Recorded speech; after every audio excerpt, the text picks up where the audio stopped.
Olá, gente do canal. Para quem não me conhece, meu nome é Priscila Cupelo, faço doutorado na FRJ.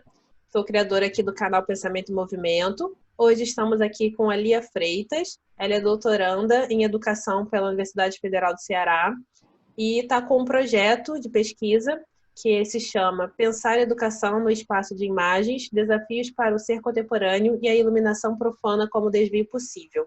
Hoje, então, a gente vai conhecer um pouco da Lia, saber a trajetória dela, como é que ela chegou no doutorado. Então, Lia, seja bem-vinda aqui ao canal, se apresente para as pessoas que não te conhecem, conta um pouco da sua trajetória acadêmica até chegar no doutorado. Prazer tê-la aqui. Prazer é todo meu, agradeço, Priscila, pelo convite, né? A gente, antes de começar aqui a gravação, estava comentando a importância que é, né, da gente unir forças, mulheres na academia, né? Unindo forças, debatendo sobre as suas pesquisas, trocando, né? Então, por isso eu fico muito feliz com o convite. Bom, e aí vamos lá, né? Eu estou no doutorado de Educação da Universidade Federal do Ceará, né? O autor que eu tenho pesquisado no doutorado é o Walter Benjamin, né? Então, esses conceitos aí do título de iluminação profana, né? Espaço de imagem são conceitos dele, do Walter Benjamin, né? No projeto, eu foquei no Benjamin por uma questão mesmo objetiva, né? Porque, assim, eu sou professora da educação básica em escolas particulares aqui de Fortaleza, que é a cidade onde eu moro. E, então, assim, você fazer um projeto de doutorado e fazer um doutorado ao mesmo tempo dando aula é um corre danado, né?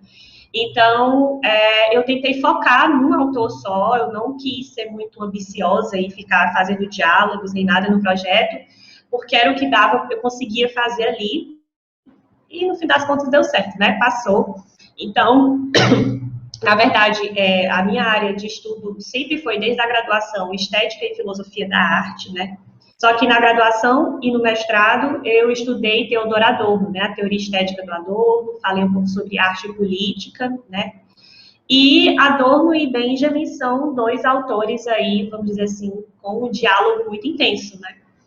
E a professora Tereza Calado, que foi a minha orientadora durante toda a minha vida acadêmica ali na Universidade Estadual, né, na UES, o autor, né, que ela tem um grupo de estudo em Walter Benjamin, inclusive ela tem os cadernos Walter Benjamin, né, então ela sempre me ajudou a leitura do Adorno com pitadas benjaminianas, né, porque é o autor que ela tem mais intimidade. E então eu sempre tive ali estudando bastante esse diálogo aí sobre estética, sobre arte, política, contemporaneidade, a questão da imagem, né? A gente sabe que o Walter Benjamin é esse autor que vai estudar esse impacto estético, né, que o cinema, a fotografia vai trazer, né, para esse ser contemporâneo, para esse indivíduo contemporâneo, né? E o Adorno, e ele tem, eu acho que um debate bem interessante sobre arte, são duas visões bem distintas, assim, em muitos aspectos, né? Mas eu gosto bastante de como elas se completam, né? Então, durante a graduação e o mestrado, eu foquei mais no Adorno, na teoria estética, e agora no doutorado eu quis dar uma respirada, até porque minha visão particular, eu acho que às vezes o Adorno, ele tem uma visão, assim, como é que eu posso dizer, um pouco moderna demais sobre arte, né? Eu acho que o Adorno, ele é muito desconfiado, né, sobre essas linguagens mais contemporâneas, e a gente sabe toda aquela crítica dele à indústria cultural e etc, né? Então, eu acho que o Benjamin, para esse momento hoje, esse momento virtual que a gente está vivendo, cybercultura, cyberespaço, eu acho que o Benjamin, ele alcança muito mais todas essas nuances e movimentos, né? Que essas imagens, né, e que a arte, enfim, produz hoje em dia. Então, a minha atuação, a minha pesquisa tem sido, né, em pensar a imagem dentro dessa perspectiva benjaminiana e trazer um diálogo com a educação, né? Benjamin, ele não foi um autor que falou sobre a educação de uma forma muito explícita, digamos assim, não é um tópico de fato, né, na teoria dele. Ele não tratou isso com tanta objetividade, mas é uma questão que perpassa muitos escritos dele, né?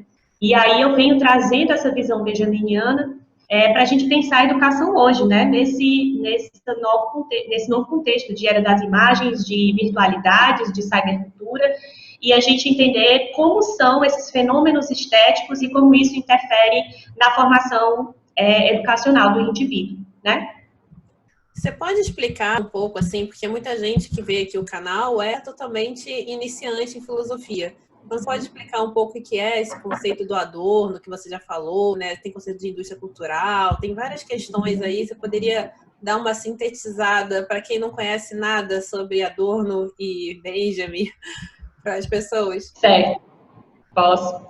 Então, gente, são dois filósofos, né?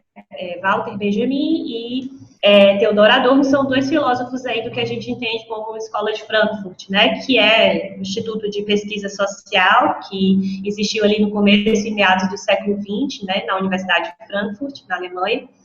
E nesse instituto de pesquisa, vários desses pensadores, né, eles estavam ali debatendo, discutindo, refletindo sobre questões muito contemporâneas ali daquele momento, né, a questão do nazismo, do fascismo, também a cultura de massa foi muito estudada, pensada, né, por esses autores.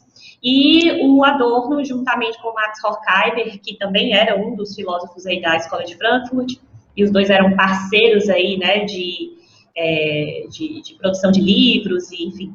E aí eles dois criam um conceito ali de indústria cultural, né, que seria nada mais, nada menos, gente, essa indústria que produz e vende cultura, né. Hoje a gente vive num contexto há muito tempo, né, que é impossível pensar a cultura sem estar dentro desse processo mercadológico da indústria cultural, né? Tudo meio que é engolido e perpassa essa indústria, né? Que basicamente produz cultura, produz arte, entretenimento, informação, né? De maneira massificada, né? Ou seja, para muita gente, para que todos possam ter acesso àquilo, ou pelo menos quase todos consigam ter acesso àquilo, né? E o Adorno e o Horkheimer vão fazer uma crítica muito severa a essa indústria cultural, a essa cultura de massa, né? Que vai surgir ali, né, a partir do século XX, com algumas mídias de massa, por exemplo, como o rádio, que, vamos dizer assim, é bem o foco da atenção deles, né, quando eles fazem essa crítica, porque eu acho que era a mídia de massa mais popular naquela época, no começo do século XX, né, e também isso vai essa crítica ela vai se expandindo também para a TV, e hoje em dia, mesmo eles não tendo pegado todas essas transformações tecnológicas, a gente também pode expandir elas para os ambientes virtuais, como a internet, né? E basicamente eles fazem uma crítica falando que essa cultura de massa, ela produz um comportamento padronizado, né, nos indivíduos, e que essa padronização, ela vai matando meio que a nossa capacidade reflexiva, a nossa capacidade de lidar com as diferenças, né, a nossa capacidade de fazer contrapontos, porque a gente fica muito acostumado com esses produtos muito mastigados, né, que é a cultura de massa, que essa indústria cultural produz. Então, um exemplo, né, para ficar mais claro, é só pensar em qualquer sucesso, não importa qual é o ritmo musical. Vamos pegar o sertanejo ou o funk, que são ritmos bem populares aqui no Brasil, né? Então, qual é a intenção de um músico ou de um cantor, né, de funk ou de sertanejo? É que a intenção dele não está tanto na qualidade do produto, mas está em quanto esse produto vai ser reproduzido. Então, para isso, o produto ele tem que ser o mais palatável possível, ele tem que ser o mais simples possível, para que todo mundo possa gostar de imediato e reproduzir com facilidade. Então, por isso que, geralmente, os sucessos musicais, o refrão, tem letras bem simples, né? Justamente para facilitar, né? Que as pessoas reproduzam. Justamente porque se é uma indústria cultural, né? Ou seja, uma indústria que produz cultura, o foco dela, como qualquer outra indústria, é o lucro, né? Então, quanto mais se reproduz esse produto cultural, mais se lucra, né? E o interessante é que os artistas lucram bastante, mas quem lucra mais são as gravadoras, são os produtores, né? E os artistas estão ali na basezinha, né, dessa cadeia alimentar, digamos assim. Alguns, sei lá, tem os artistas aí que também são seus próprios produtores e etc., mas, assim, em geral, é mais ou menos assim que funciona. Então, eles fazem essa crítica muito severa, e o Benjamin, vamos dizer assim, tem uma perspectiva um pouco diferente, né? Em que sentido, né? Adorno, Horkheimer e outros filósofos ali, eles tiveram que a Escola de Frankfurt estava ali acontecendo em plena ascensão do nazismo, né? E em um dado momento, com boa parte deles serem judeus, intelectuais, a gente sabe que existia essa perseguição, né? Eles tiveram que fugir para os Estados Unidos, né? e fazer as suas pesquisas e análises lá. E o único que ficou na Europa foi o Benjamin, né? Justamente porque a pesquisa dele estava ali focada na cidade de Paris no século XIX, né? Essa foi a grande pesquisa do Benjamin durante muito tempo. Então, ele achava que não fazia sentido ele ir para os Estados Unidos, e já que ele precisava estar em Paris para poder pesquisar aquilo, entender, enfim. Então, eu acredito, isso é uma perspectiva minha, que o Adorno e o Horkheimer, quando chegaram nos Estados Unidos, que era esse núcleo da cultura de massa, né, porque a indústria radiofônica, o jazz, já estava bombando ali no começo do século XX, né, Hollywood também estava começando a produzir ali os seus clássicos e a aparecer como uma grande indústria produtora de muito dinheiro, né, então eles chegaram naquele, tá tudo certo? Sim. O meu coisa, do nada desligou, eu pensei até que fosse o meu computador que tinha descarregado, deu um susto agora. Não, tudo certo. Tudo certo? Então, voltando, né?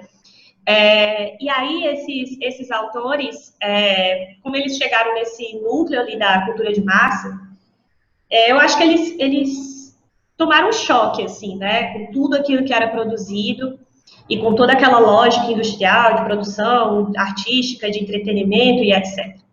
E então, o Benjamin escreveu um texto antes desse conceito de indústria cultural surgir.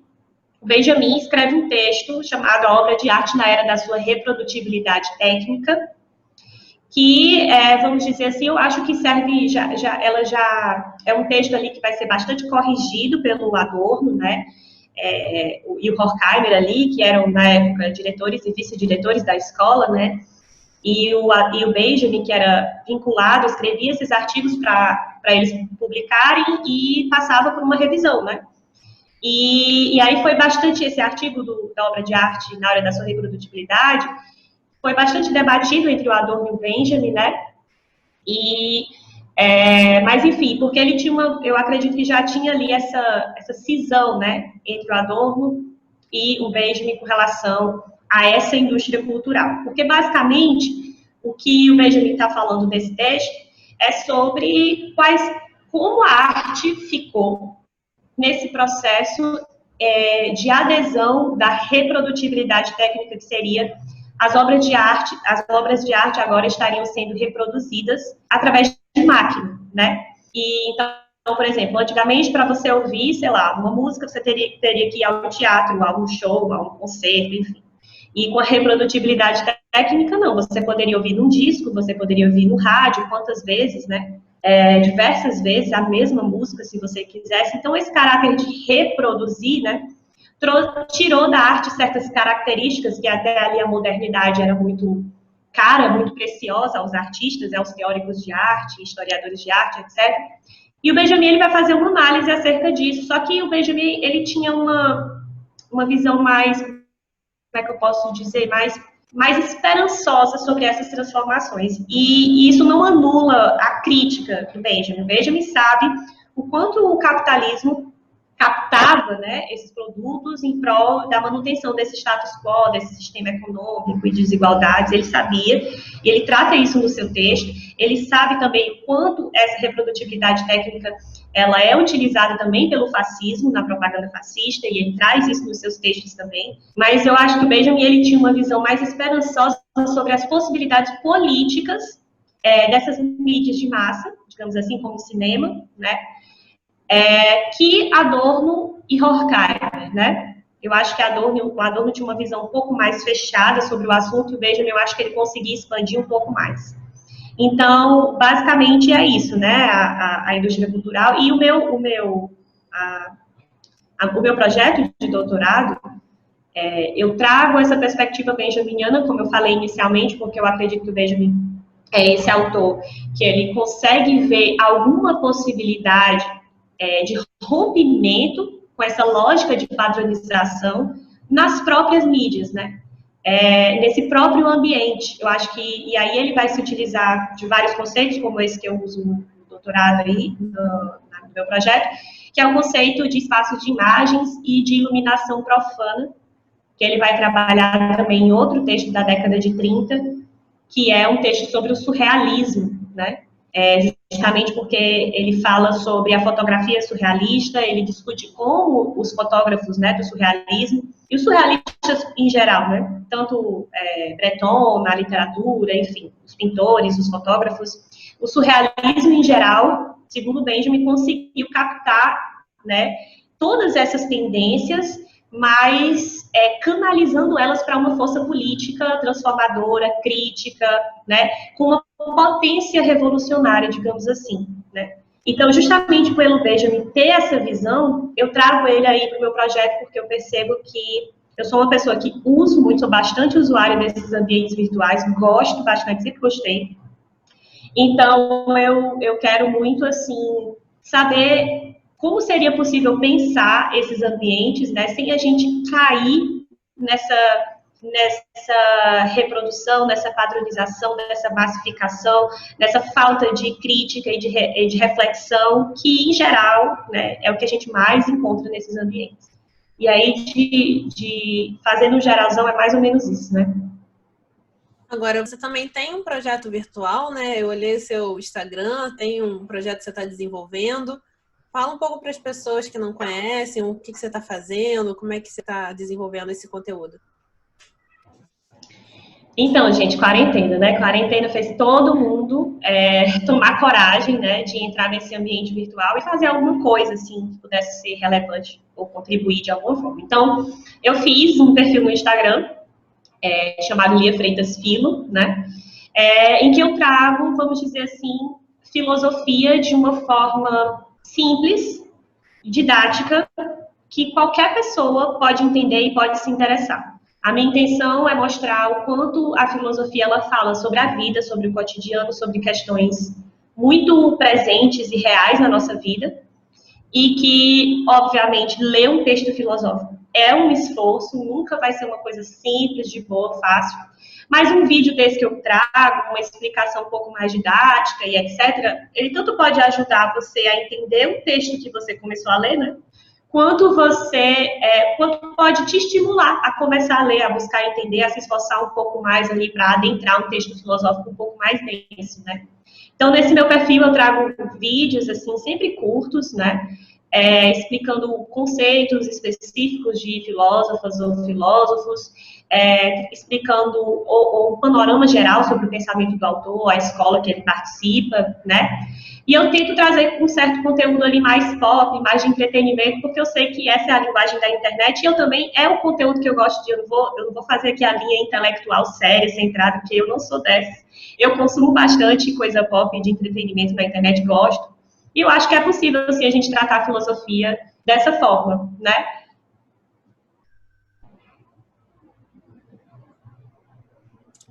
Legal, Lia. Agora me fala como é que você faz esse diálogo do projeto do Benjamin com a educação. Como é que você está fazendo essa relação? Eu, na minha vida de professora, né, eu sou professora do ensino médio, dou aula no ensino fundamental também, de história, mas boa parte das minhas turmas são de ensino médio, de filosofia e sociologia, né? A gente que é da área de humanas sabe que a gente pega tudo assim, né, para poder ter a carga horária necessária, né? Mas, assim, na minha vivência de sala de aula, né, eu dou aula em colégios particulares e hoje em dia essa questão da tecnologia ela está muito em voga, né, na sala de aula. Uso de tablets, salas computadorizadas e cada vez mais envolver os meninos nesse esquema de ensino híbrido e etc. Isso tem sido o grande diferencial mercadológico das escolas, pelo menos das escolas particulares aqui de Fortaleza, né? Então, a gente, queira ou não, tem que se adaptar, né, a essas mudanças. Só que o que eu noto é que tudo isso, todas essas mudanças, um tablet ali, uma lousa digital acolá, uma sala Google ali, no fim das contas, esses recursos tecnológicos todos, eles estão lá, mas reproduzindo os modelos antigos, né? Então, que é principalmente o ensino conteudista, né? Então, eles aparecem muito mais como um enfeite, né, para chamar a atenção de um público, de um mercado, para dizer, olha como a gente é avançado e etc. Mas, no fim das contas, essa educação digital, ela tem reproduzido, né, os mesmos esquemas da nossa educação bancária, conteudista, né? E eu acho que fica vazio o uso dessas ferramentas, né, quando a gente acaba caindo nessa sistemática, né? E então a minha pesquisa, ela busca pensar isso. Bom, a gente vive numa era de imagens, né? Que o Walter Benjamin vai falar sobre esse conceito de espaço de imagens, né? Seria o fato de que desde o surgimento da fotografia, o seu desenvolvimento no cinema, né? Até a criação das televisões e hoje, né? Nesse momento aí de internet, YouTube, Instagram, né? A gente vive rodeado por imagens, e essas imagens constroem a nossa compreensão de mundo e a nossa compreensão sobre nós mesmos, né? Cada vez mais, estar no ambiente virtual é ser alguém, né? E isso para a gente nem tanto, né? Porque eu acho que a nossa geração aqui ainda consegue se entender fora desses espaços, mas essas gerações que a gente dá aula para esses meninos, para eles é inconcebível alguém fora desse espaço virtual, né? Então, cada vez mais esse ambiente ele se coloca como um imperativo na vida das pessoas, e a gente, como é que eu posso dizer, esses limites, né, entre real e virtual, eles têm ficado cada vez mais turvos, né, mais difíceis da gente diferenciar. E uma das coisas que o Benjamin trata nesse texto sobre a obra de arte na era da reprodutibilidade técnica, ele fala bastante sobre essa questão de que, ele está falando isso na década de 30, né?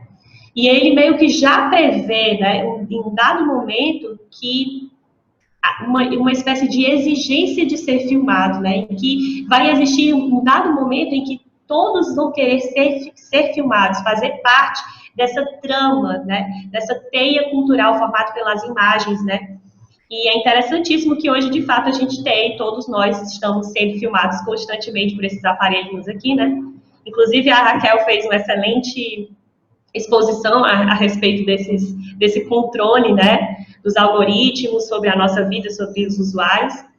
E, então, como é que esse sujeito contemporâneo, né, ele se configura a partir de todas essas transformações, de todas essas questões, e como é que a educação deve reagir a isso, né?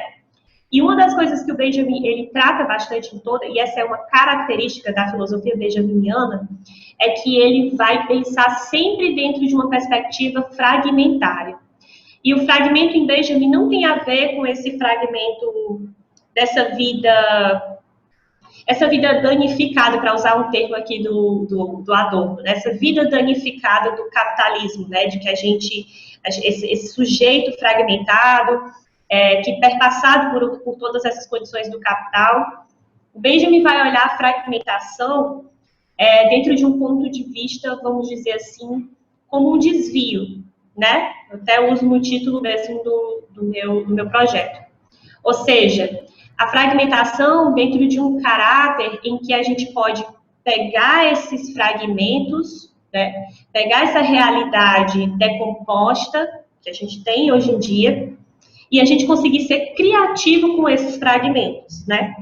Porque o Benjamin, ele fala muito sobre a brincadeira, ele tem vários textos falando sobre o brinquedo e a brincadeira, e é por isso que eu digo que ele tem, né, a filosofia do Benjamin muitas vezes apresenta esse caráter, né, essa discussão sobre a educação, mesmo que de forma tangencial.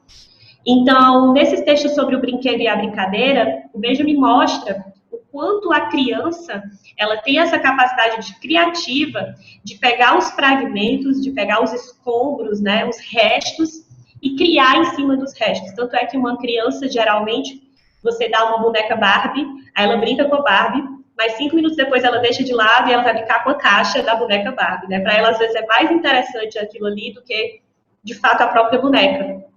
Então, o Benjamin vê nessa característica da brincadeira, essa capacidade que nós, indivíduos, em geral, as crianças, né, apresentam isso de forma mais clara, mas todos nós temos, né? Essa capacidade da gente conseguir ressignificar esses fragmentos, né? Com uma potência verdadeiramente criativa, né? Então, eu trago esse pensamento do Benjamin para a educação, né, justamente porque eu percebo que a fragmentação que a gente percebe no nosso ensino hoje em dia, ela está dentro dessa lógica do capital, que é a questão da especialização, né?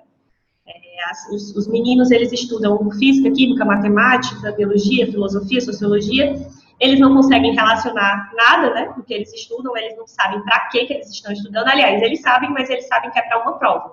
Ou uma prova no fim do ano, ou uma prova no fim da vida escolar deles, no Enem, né, por exemplo, ou em qualquer outro vestibular. Mas eles não entendem como aquele conhecimento que eles estão absorvendo tem sentido, significação para a sua vida, para a sua vivência, para a sua história, para o seu cotidiano, né? Então, o Benjamin, ele vai fazer uma crítica a esse tipo de especificação, especialidade do ensino, mas eu quero trazer uma outra perspectiva, né, dessa fragmentação, nesse sentido do brinquedo que eu falei, da brincadeira, do jogo, né, de olhar para os fragmentos e tentar ressignificar e trazer sentido, né, porque nós, como professores, a gente acaba sendo vítima desse processo também um pouco, né, porque os colégios exigem da gente essa quantidade de conteúdo e às vezes nem sempre você consegue ser o professor mais criativo do mundo, né? Às vezes você tem que seguir com aquela rotina. Então, a gente meio que fica preso a esses conteúdos, né? Então, eu acho que o que está faltando na educação, né? Hoje, isso não sou eu que acho, enfim, tem vários teóricos para falar isso, né? Dessa perspectiva educacional mais emancipada, dessa perspectiva educacional mais criativa e livre, né? Só que eu venho trazer a perspectiva do Benjamin a partir de uma análise estética, né? De entender essas transformações na percepção humana, no comportamento humano, dentro dessa geração, né? E a partir daí a gente tentar pensar como seria uma possibilidade de educação nesse espaço de imagens. E aí, o conceito de iluminação profana, né? O Benjamin vai trabalhar no seu texto sobre o surrealismo. E ele fala justamente que o surrealismo, a fotografia surrealista, ela conseguiu captar essa embriaguez que é viver nessa realidade padronizada. Porque essa padronização dos comportamentos, das condutas, das visões de mundo, o Benjamin vai dizer que deixa a gente realmente num estado de transe, né? A gente começa a repetir, que nem uma reza, né? Todo dia a mesma coisa, os mesmos pensamentos, as mesmas falas e etc. E esse estado de transe, segundo Benjamin, ele deixa a gente é como se fosse entre dormindo e acordado, né? Lembra muito aquele filme, o Matrix, né? Parece que a gente está sempre em um estado consciente e inconsciente ali. E ele diz que a fotografia surrealista, ela subverte essa lógica, trazendo o inconsciente à tona, né? Ou seja, ela devassa a realidade que é tão cotidiana e tão ordinária, e ela pega aquilo que é tão ordinário e transforma e ressignifica, né? Através do jogo de imagens, que a gente sabe que a fotografia surrealista, ela tem como característica o recorte de imagens, né? A colagem, que é tão presente esse pensamento, né, nessa fragmentação que o Benjamin vem trazer como uma espécie de desvio dessa lógica padronizada, né, dessa lógica de esteira de produção que a gente compreende na arte, na indústria cultural como um todo. Né? Então, justamente, eu tento pensar como a gente conseguiria trazer essa iluminação profana, né, que o Benjamin vai dizer, ou seja, da gente conseguir subverter essa lógica, vamos dizer assim, de narcotização dos comportamentos, e que cada sujeito, que cada indivíduo consiga trazer uma visão mais criativa, uma visão mais significativa e uma contribuição, inclusive política, para esse espaço de imagens.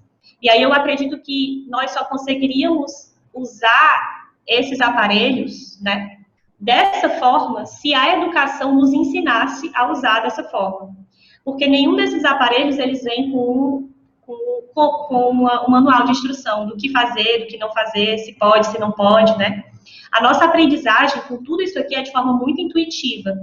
E talvez se a educação ela interferisse nesse nosso uso, nesse nosso engajamento aqui dentro, se a gente aprendesse novas formas de utilizar isso daqui, que não fosse somente reproduzir, né? Talvez a gente pudesse começar a se engajar mais não só dentro desse ambiente virtual, mas pensar na nossa realidade concreta mesmo, né? Transformar o mundo que a gente vive, né?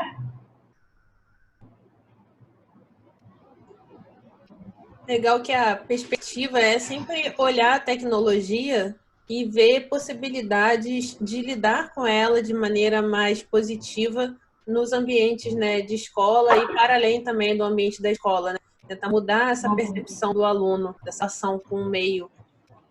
O que eu gostaria de te perguntar, e assim como uma pessoa também que dá aula em escola, como é que você vê essa relação do aluno que já está ali naquele espaço, né? Aquele espaço que muitas vezes é um espaço obrigado, ele está ali porque, enfim, é necessário que ele esteja ali, obrigado que ele esteja ali, e com um projeto criativo de educação que tem a vontade das pessoas aprenderem. Mas como é que você ensina para uma grande quantidade de turmas e de alunos que estão ali não querendo estar, estão ali obrigados? Parece que já é um projeto que já vem para dar errado, porque se você pegar a educação antiga grega, né, você tem uma relação ali de amor, de afeto e uma vontade dos próprios discípulos de estarem ali com aqueles mestres, vamos dizer assim, né?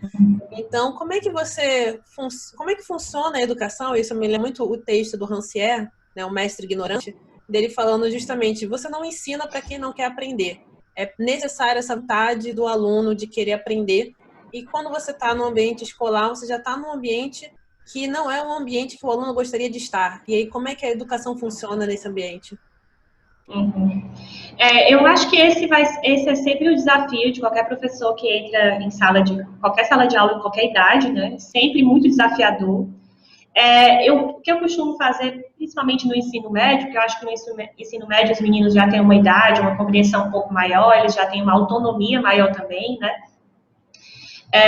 Eu não gosto de forçar a barra com aluno nenhum, né? Eu acho que é a primeira coisa para você estragar tudo, é você forçar uma barra, né? Apesar de que, como você mesmo falou, a situação já é uma grande forçação de barra, né? Então, mas eu digo assim, o que eu posso fazer para não forçar, né, eu faço. E uma coisa que eu acho que está muito dentro disso, que é uma pergunta que eles me fazem, e eu acho que todo professor de qualquer matéria já ouviu isso, né? Que é aquela velha pergunta, mas para que serve isso daí, né, que eu estou estudando? Então, a indisposição deles também tem muito a ver com isso. Obviamente, eles acordaram cedo, saíram de casa, estão ali obrigados, tem essa chatice, né? Mas ainda tem, além disso, ficar sentado durante não sei quantas horas ali, porque dependendo das turmas de ensino médio, eles passam o dia inteiro no colégio, né? Então, aí eles ficam sentados durante muitas horas, numa fase da vida que a gente está com os hormônios à flor da pele, né? E ouvindo um monte de coisa que para eles não faz sentido nenhum, né? E eu acho que talvez uma maneira de furar nessa lógica, se desviar dela, seria buscar trazer algo o mais significativo possível. Isso não é fácil, né? Eu, como professora, sei que isso não é fácil, nem sempre eu consigo trazer, justamente por toda essa lógica que não só alunos estão presos, mas nós, professores, também estamos presos a ela. Então, eu acredito que a gente buscar trazer um conteúdo mais significativo possível é também a gente ouvir mais o nosso estudante, né? E a gente não ficar, a gente sempre, quando os alunos me perguntam isso, né? Para que serve isso que eu estou estudando, né? Aí eu falo, é você que tem que me dizer o sentido das coisas que você faz e que você vive. Não sou eu que vou te dar um sentido, né? Eu posso te convidar a olhar para a minha perspectiva e para o meu sentido, mas é cada um que constrói para si o seu próprio sentido e a sua própria motivação, né? E aí eu falo, e aí eu sempre discuto com eles, aí eu trago a velha questão do tipo, eu começo a conversar, gente, o que é servir? Aí eu começo a discutir, e o que é ser útil? Né? Vamos entender quais são as relações entre ser útil, ser necessário, né? E aí, de tanto ouvir essa pergunta, eu criei uma aula que é para as turmas de primeiro ano, que geralmente é o primeiro ano que eles vão ter filosofia. Eu já criei uma aula, que a primeira aula é para que serve a filosofia, para durante o ano não me perguntarem mais sobre isso. E aí eu discuto com eles, né? Eu coloco imagens na lousa, e aí eu coloco várias coisas, eu ponho comida, roupa, Wi-Fi, celular, boto várias coisas. Eu digo, gente, eu quero um voluntário da turma que circule aqui para mim essas imagens, o que você considera que é essencial, né? Aí uns dizem, não, só comida e água. Aí os outros, não, mas se eu viver sem Wi-Fi, o que eu vou fazer sem Wi-Fi, né? O mundo hoje não acontece. Aí eles começam a discutir entre eles essa questão, o que de fato é essencial, né? E aí eu vou dizendo, então, gente, olha, até um tempo atrás as pessoas viviam sem roupa. Hoje vocês conseguem se imaginar sem roupa? Não, de jeito nenhum. Deus me livre, né? Eu digo, então, os sentidos a gente cria, né? Então, eu convido vocês a criarem um sentido para a filosofia também, para o que vocês estão estudando, se engajarem em criar esse sentido, né? Eu digo, eu não posso dizer, eu não posso obrigar vocês a gostarem da matéria, eu não posso obrigar vocês a acharem isso aqui extraordinário, mas, como eu disse, eu posso fazer esse convite, né, a vocês se permitirem olhar para algo de forma nova e trazer um sentido para esse novo, que vocês estão se deparando pela primeira vez, essa matéria nova. Só que aí é aquilo, vai ter gente que se engaja e, ai, lá, massa, gostei, e vai ter aluno que vai passar o ano inteiro sentado lá atrás, com aquela cara de, meu Deus, o que eu estou fazendo aqui, né? E é a grande limitação, é muito difícil lidar com isso. Não, eu não tenho esse...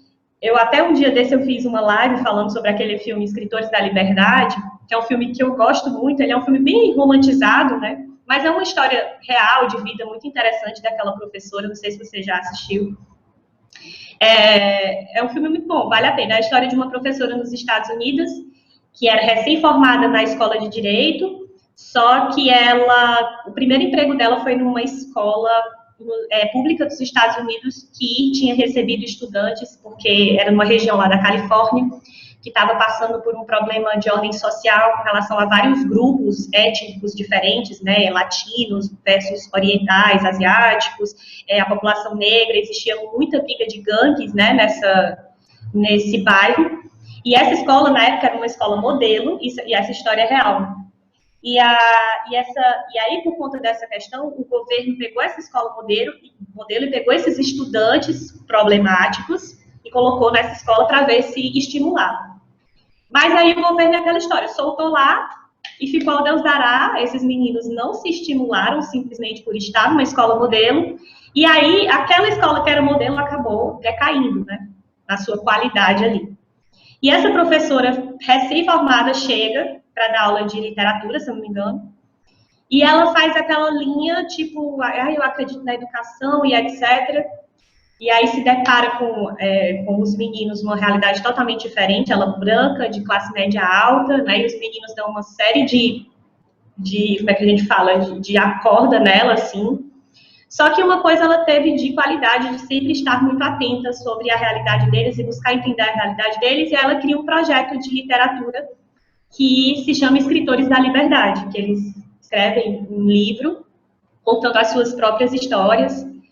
E, enfim, é uma história real, mas lógico, no filme hollywoodiano tudo acontece de forma linda e mágica, né?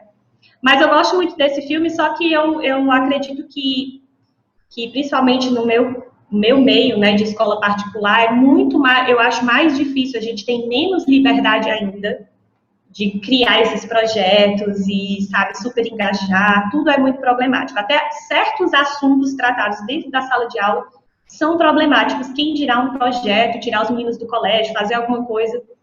Então, eu fico naquela, a gente sempre tem que fazer dentro das nossas possibilidades e tentar buscar, de alguma forma, trazer essas significações, né? Realmente, quem dá aula em escola privada é outra realidade em relação também à questão do conteúdo, né? Porque a gente é muito amarrado ao conteúdo, principalmente por causa do Enem. Então, acaba que a gente acaba reproduzindo tudo aquilo que é aquela educação bancária que a gente critica tanto, mas a gente acaba tendo que entrar num sistema que nos exige um determinado modo de ação. E aí, às vezes, a gente gostaria de parar tudo e falar... E engraçado que, assim, dando aula, a gente percebe que isso não funciona. Por mais que você esteja ali no conteudismo e tal, aí você faz uma avaliação, uma prova para avaliar se os alunos entenderam tudo aquilo que você está ali falando, e aí a avaliação normalmente mostra que eles não estão aprendendo nada. E aí você fala assim, mas o que está acontecendo? Eu estou falando disso todo dia, a mesma coisa, como é que vocês não estão aprendendo? Então, a gente vê que é uma coisa que não dá certo. E aí eu me lembro muito, né, dos textos do Paulo Freire, falando sobre essa relação, né, da educação ser relacional e cada um trazer um pouco. Só que como a gente não consegue fazer isso com um tempo limitado, né, filosofia, pelo menos em maioria das escolas privadas, é um tempo semanal. Então, muitas vezes você dá aula de outras disciplinas, é muito melhor, você consegue, às vezes, 2 tempos, mas na maioria das escolas privadas é um tempo só. E aí, como é que você constrói alguma coisa em 45 minutos, tendo que passar conteúdo do Enem e tendo ali, muitas vezes, alunos que também querem somente o que vai cair na prova, no sentido conteudista, né?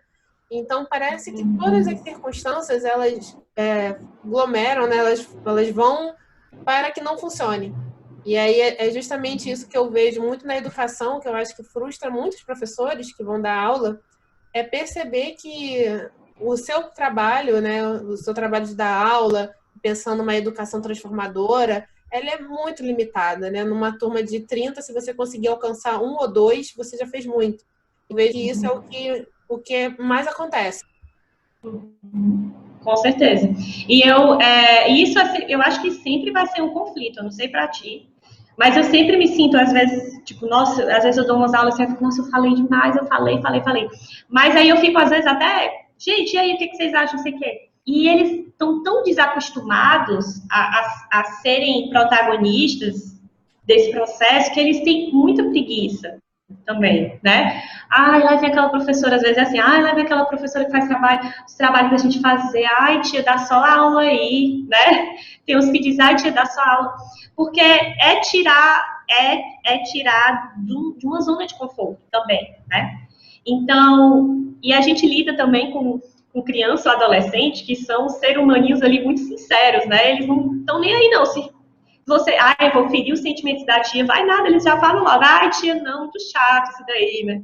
Então, eu acho que ser professor a gente precisa sempre estar lidando com o nosso ego, né? Que todo mundo tem, né? Você quer ser autoridade lá e dizer como é que as coisas têm que ser, aí lá vem aquele bando de criança, um bando de adolescente dizendo, não, querida, não vai dar certo, nem adianta, você acha que você planejou tudo isso daí, mas não é assim não. Mas, ao mesmo tempo, é muito massa essa capacidade que a gente vai, é difícil, mas é legal como a gente vai conseguindo se adaptar e conseguindo construir, né? Mesmo que nesse trabalhozinho de formiguinha, né, muito micro mesmo, mas a gente vai conseguindo trazer, ampliar perspectivas, né? E tem uma coisa que, inclusive, o Deleuze fala, quem fala muito é ai, minha gente, esqueci o nome dele, aquele teórico filósofo brasileiro que trabalha muito Deleuze na educação. Ah, esqueci o nome dele, sou péssima de nome, né? Tu lembra que eu te falei isso? Então, ele comenta, eu li um artigo dele falando justamente isso, que você não tem como você forçar alguém a gostar da sua matéria ou ver sentido, mas às vezes acontecem momentos na sala de aula epifânicos, que é tipo assim, aquele menino que nunca esteve nem aí porque você falou, no dado momento você dá uma aula, que algo clica ali no cérebro dele, porque aquilo tem relação com a efetividade, com o sentido da vida dele, e aquilo marca. Eu acho que todas nós, como alunas, vivemos isso, né? Tipo, eu lembro de uma aula no ensino médio, eu lembro de uma aula que o professor tal deu na faculdade, que eu nunca me esqueci dessa aula, né? E eu acho que a nossa busca enquanto professor, mesmo dentro dessa situação, é essa. É que em algum momento a gente consiga provocar esse estalo e que aquilo fique, e que aquilo traga de fato alguma aprendizagem. Eu sei que isso é muito pouco, isso é muito pequeno, mas é aquela história, a gente também está dentro de um sistema que é muito difícil a gente simplesmente fazer. Tu já assistiu aquela série Merli? Uhum. Né? Fazer a linha Merli é difícil, gente. É difícil ser aquele cara ali, né? Que chuta o balde, fala o que quer, faz o que quer na escola. É muito complicado, né? Principalmente no sistema privado, que a gente fica ali naquela situação de medo do emprego, do trabalho, não sei o quê. Mas é isso. Geralmente a minha tentativa caminha por isso daí, né? Lia, eu queria te perguntar uma coisa, em relação a essa relação do Adorno com o Benjamin. Você está usando muito mais o Benjamin na questão da educação. Eu acho que talvez por uma questão talvez mais otimista, né, do Benjamin, da leitura do Benjamin. Mas como é que você olharia isso se você estivesse olhando pela perspectiva do Adorno, por exemplo, para a educação? Como é que você vê essas diferenças entre esses olhares, né, desses dois autores que em vários momentos, né, ficaram em relações em polos diversos, né? É, eu acho legal que, mesmo que eles tenham essas diferenças, eu acho que o Adorno e o Benjamin, eles têm algo que eu considero parecido ali, nesse ponto de vista educativo, né? Que é essa perspectiva de uma educação artística. Não nesse sentido, literalmente ensinar artes, ou também pode ter, né? Mas é dentro desse ponto de vista dessa estética e filosofia da arte dos dois, né? O Adorno tem aquele texto, Educação após Auschwitz, né? Que fala muito sobre o quanto é urgente que a nossa educação, né, ensine para as crianças, né, o quanto é inadmissível um pensamento intolerante, né?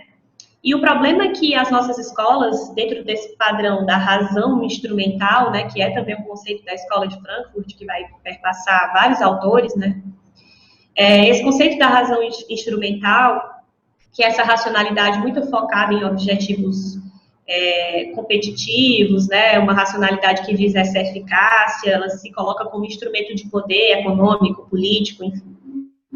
Essa racionalidade instrumental, ela se manifesta de forma muito clara no nosso conteúdo nas escolas, né?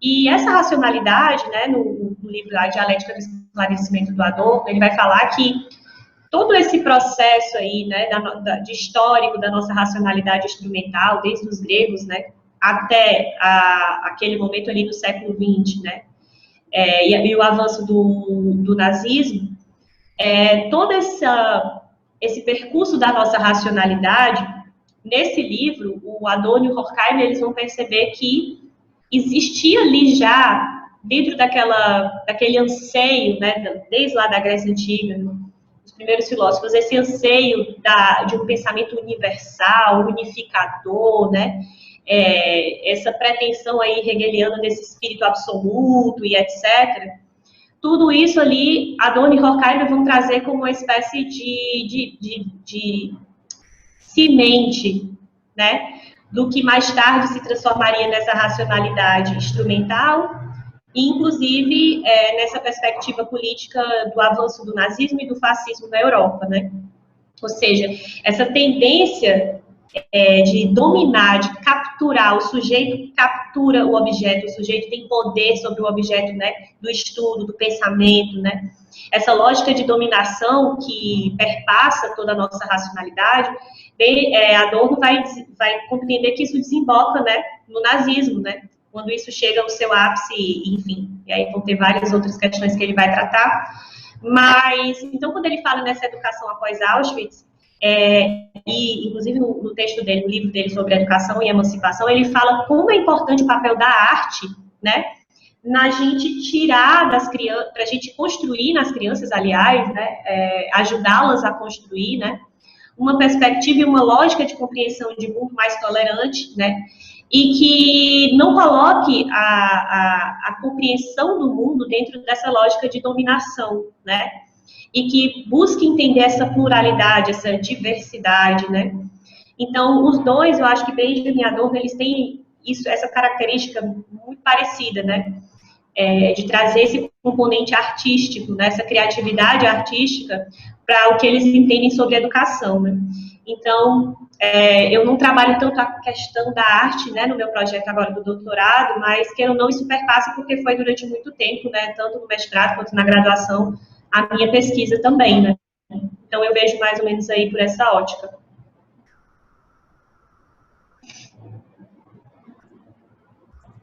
Lia, muito obrigada de você ter vindo aqui compartilhar o seu pensamento com a gente, a sua pesquisa, que eu acho que é super importante sobre a questão da educação, principalmente, né, para a gente que dá aula e a gente refletir sobre isso. é um constante movimento de reflexão, não é que algum autor vai dizer a fórmula mágica, né, de como Sim. fazer as coisas acontecerem, até porque a gente tem uma estrutura muito engessada também, que por mais que a gente tenha até pensamentos e alternativas e propostas, a gente também está preso, né? A gente, enquanto professor, a gente também está preso na estrutura, assim como o aluno também está preso na estrutura, assim como o pai do aluno. E aí, realmente, a gente está resistindo a tudo isso. E a gente resiste de uma tentativa de uma forma criativa. E aí, muitas pessoas vão falar que é uma educação fracassada no sentido de que não propõe essa revolução toda, né? Essa mudança nas estruturas. E eu acho que uma perspectiva até paulo freireana, né, de você mudar as pessoas e as pessoas mudam o mundo, eu vejo que na educação é tão pouco essa possibilidade, né? Quantitativamente falando, a gente alcança tão poucos alunos, então é muito difícil para a gente que também tem a dura missão de levar o que há de pior também no mundo, né? É mostrar muitas vezes o sofrimento, é mostrar muitas vezes a realidade que não é bonita, não é legal, que é desigual, que querem você para o mundo do trabalho. E assim, é duro você mostrar isso para o aluno e falar, olha, a sua vida pode não ser tão boa quanto você imagina. E aí lá vem o professor chato que vai falar tudo aquilo que eu não quero ouvir, que é tudo aquilo que a mídia diz que ele vai conseguir através de uma história de superação, de meritocracia. E aí a gente fala, não tem meritocracia, não tem ascensão social, né? O Brasil é um dos piores lugares do mundo de ascensão. Então a gente está na contramão de todo um discurso que é gasto muito dinheiro para que as pessoas acreditem nisso, né? Então, a gente vê as pessoas subjetivando discursos e valores, toda uma racionalidade neoliberal, que é tudo que vai contra a elas, né? Contra no sentido de aquilo não beneficia elas, mas elas internalizam e querem isso, porque você tem todo um discurso muito grande, né, das grandes mídias que formam esse sujeito. E a gente aqui, falando outras coisas, dizendo, olha, nem sempre é assim, existem outros discursos, existem outras possibilidades. A gente realmente precisa criar esse grupo maior, porque a gente está brigando com pessoas que são muito maiores e a gente tem que ter noção do nosso lugar nisso tudo. E o lugar do professor, o lugar do educador, não é um lugar privilegiado na sociedade. Pelo contrário, é um lugar muito precarizado, é um lugar de falta de tudo, né? A gente não é minimamente, vamos dizer, respeitado, talvez, nessa sociedade, ouvido. A gente não tem lugar de fala, a gente não tem lugar de poder. Então, eu acho que realmente o que a gente ensina, ainda mais essas disciplinas de filosofia, sociologia, história, são as vistas mais ainda como inferiores dentro dessa relação de poder dentro da escola. Então, isso nos dificulta muito, né? Nos dificulta muito ensinar. A própria relação que os alunos têm com a gente já é uma relação de saberes e poderes em que nós estamos no inferior, né? Existe uma hierarquia dos saberes e o nosso saber ele é inferiorizado comparado a outros, né? Então a gente já tem que brigar com muita coisa, a gente tem que brigar quase com o mundo inteiro para conseguir ser ouvida. Então é por isso que eu acho que é importante a gente realmente tentar mostrar isso e nos unir, porque somos minorias e os professores eles precisam realmente entender, talvez, como uma classe geral, né? Não é só os professores de humanidades, mas os professores como um todo, e esse discurso todo que diminui determinadas disciplinas em detrimento de outras, isso também é muito ruim dentro da escola, né? Essa hierarquização do conhecimento é muito ruim para todos. E eu acho que os professores também têm que ter um olhar crítico para não reproduzir isso, né? Para a gente realmente conseguir se fortalecer, porque realmente são muitos inimigos para lutar contra. Mas eu gostaria muito de agradecer a sua presença aqui e vamos tentar levar esse debate para mais lugares, para mais pessoas, porque realmente é um debate necessário no mundo em que se elege presidentes à base de fake news, à base de mamadeira de piroca, à base de manipulação ideológica. Então, assim, é realmente absurdo o que acontece no Brasil, justamente por uma falta de educação. E aí eu acho que no Brasil a educação, ele é um projeto falido, é um projeto que não deu certo porque não querem que dê certo, né? É um projeto político para que não funcione, para que precarize o professor. Então, ele é um projeto que não funciona, e a educação no Brasil ele não funciona porque ele é útil para um determinado grupo de pessoas que estão da elite da sociedade, que estão no poder e que querem continuar ocupando esses lugares e que não dê espaço para outras pessoas que pensam diferente. Então, assim, realmente, pensar diferente é necessário. Com certeza, e eu vejo muito isso, porque a questão da educação no Brasil, ela perpassa tanto a educação pública, né, e a classe, o povo, né, que não tem acesso a esses grandes colégios e etc. Mas esses grandes colégios também, a qualidade da educação é muito pouca, porque é esse ensino conteudista. Esses meninos das escolas, dessas grandes escolas particulares, eles são depositórios de informação. Ponto. É isso. Esse é a grande trunfo deles, né? Que esses meninos passem nos grandes vestibulares, virem nome, virem número para o colégio, né? Para esses números depois virarem publicidade para esses colégios. E é isso. E é tão doido essa sistemática que não é só o colégio que quer isso, os pais querem isso, os alunos querem isso. E quando a gente tenta sair, já se torna problemático, né? E, então, não é só uma questão de ter ou não ter educação, é que educação é essa, né? Então, a classe trabalhadora não tem educação, porque é totalmente precarizada em vários sentidos, e a classe média, média alta, tem educação, mas é essa educação totalmente acrítica, criando boa parte desses eleitores aí, que a gente já sabe que são essas pessoas que votam nesses candidatos aí. É a classe média, né? A classe estudada, instruída, que frequenta as melhores escolas, mas que tem essa educação totalmente acrítica e por isso que eles não conseguem ter uma compreensão mais ampla, né? Sim, claro. E gasta-se uma nota em marketing para essas escolas, muitas vezes privadas, né, que são caríssimas a mensalidade, mas quando você está lá dentro e você vê na prática o que acontece, a qualidade, ela não equivale à mensalidade, né? E nem isso é repassado muitas vezes para o trabalhador, que é o professor, né? Então, muitas vezes o professor também não está recebendo o salário condizente a uma mensalidade de escola cara, como a gente vê. E essa educação conteudista, que é pouco reflexiva, que faz com que o aluno tenha esse conhecimento fragmentado, né? Vem um professor de história, física, matemática, química. Então, assim, enche o aluno de milhares de conteúdos diferentes e ele não consegue olhar para um texto e criticar o texto, olhar para uma manchete de jornal e identificar o que possivelmente é verdade ou mentira, né? Então, assim, um aluno minimamente crítico é o que a gente espera que a escola crie, a escola forme o aluno para o mundo, né? Para receber uma mensagem no WhatsApp e saber se aquilo é verdade ou mentira, ou minimamente ter uma perspectiva crítica. Então, a filosofia, ela traz essa perspectiva crítica, né? Ela traz essa perspectiva de olhar a realidade por outros olhos, que não seja somente aquele que a grande mídia fala para você, né? Ah, tem que ser o cara bem sucedido porque você tem que comprar esse carro A, B, C ou D e gera um mundo de uma competição e, enfim, toda uma racionalidade que a gente vê que as pessoas internalizam e que na prática ela não funciona. Mas é isso que a gente tenta mostrar para o aluno, mas é quase tomar a pílula da Matrix, né?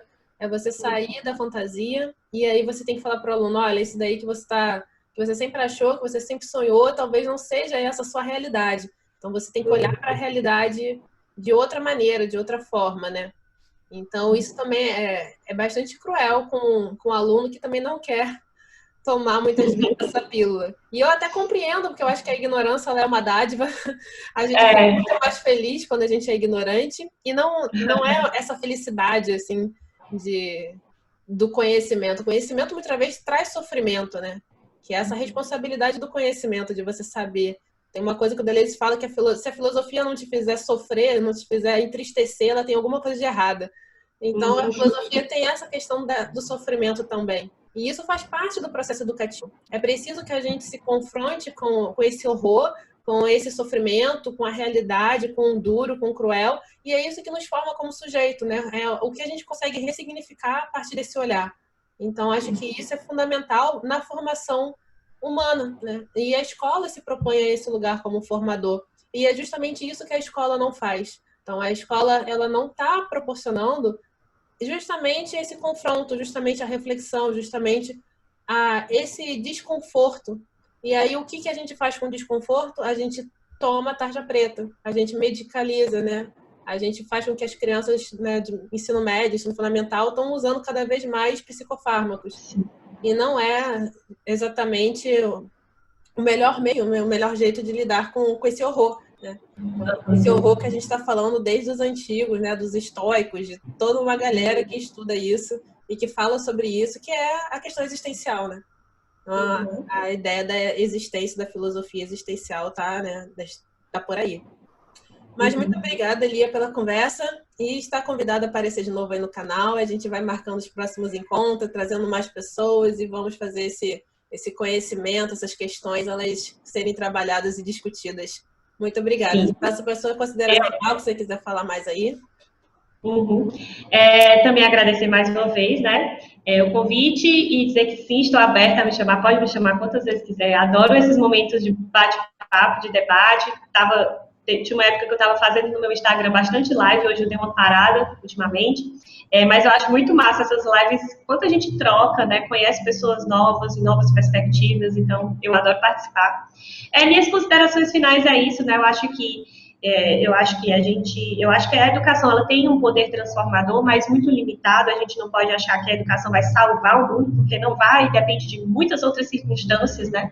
Mas eu acho que a educação ela proporciona, né, um passo, né, nesse processo de criação da autonomia do sujeito, né? Retomando aí o conceito do Kant, né, do texto que é o esclarecimento, né? Se esclarecer o conhecimento, ele te traz autonomia, né? E eu acho que a autonomia é uma coisa que nos falta nessa sociedade de massa, nessa sociedade massificada que a gente tem. Falta na gente uma mente mais ativa, mais autônoma, mais responsável e mais engajada na sociedade que a gente cria e que a gente participa, né? Mas é isso. Valeu, Lia. Obrigada. Até mais.